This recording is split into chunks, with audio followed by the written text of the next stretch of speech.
अस्सलामुअलैकुम बच्चों, आज हम एक इम्पॉर्टेंट कॉन्सेप्ट डिस्कस करेंगे जो प्रपोर्शन से रिलेटेड है। क्वेश्चन नंबर 4 में हमसे पूछा गया है कि proportion A ratio B, proportion C ratio D में B और C को क्या कहते हैं। नीचे हमें 4 ऑप्शंस दिए गए हैं। A means, B extremes, C fourth proportional और D नन ऑफ दीज। चलिए उसको आहिस्ता आहिस्ता समझते हैं। तो सबसे पहले स्टेप 1 में हम समझते हैं कि प्रपोर्शन होता क्या है। जैसा कि आप स्क्रीन पर देख सकते हैं, एक प्रपोर्शन एक इक्वेशन है जो बताती है कि दो रेशियोज इक्वल हैं। हम इसे A ratio B proportion C ratio D लिखते हैं, जिसका मतलब है A:B as C:D।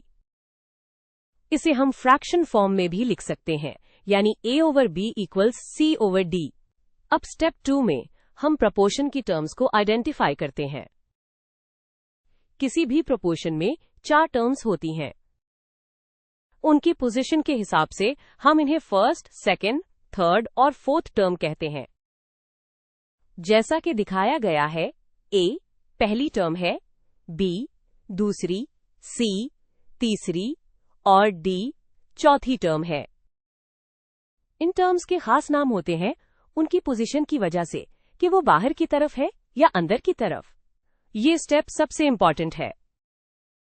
स्टेप 3 में हम एक्सट्रीम्स और मीन्स को डिफाइन करेंगे। Proportion A ratio B, proportion C ratio D में जो बाहर वाली टर्म्स है, यानी A और D, इन्हें हम एक्सट्रीम्स कहते हैं। आप एक्सट्रीम लफ्ज से याद रख सकते हैं कि ये बिल्कुल किनारे या एंड्स पर हैं।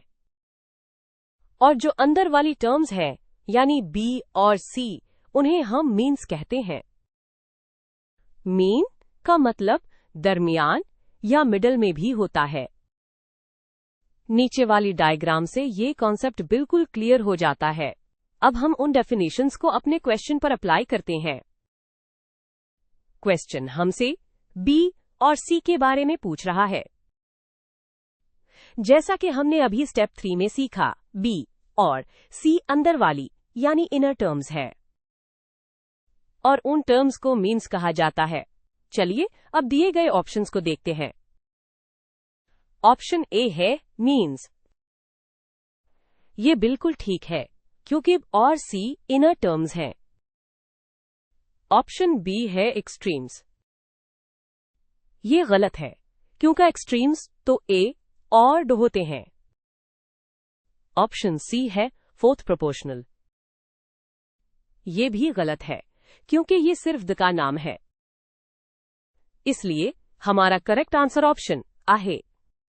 तो हम कंक्लूड करते हैं, proportion A ratio B, proportion C ratio D में B और C को मीन कहते हैं। इसलिए हमारा फाइनल और करेक्ट ऑप्शन A है। ये एक बेसिक डेफिनेशन है जो आपको हमेशा याद रखनी है।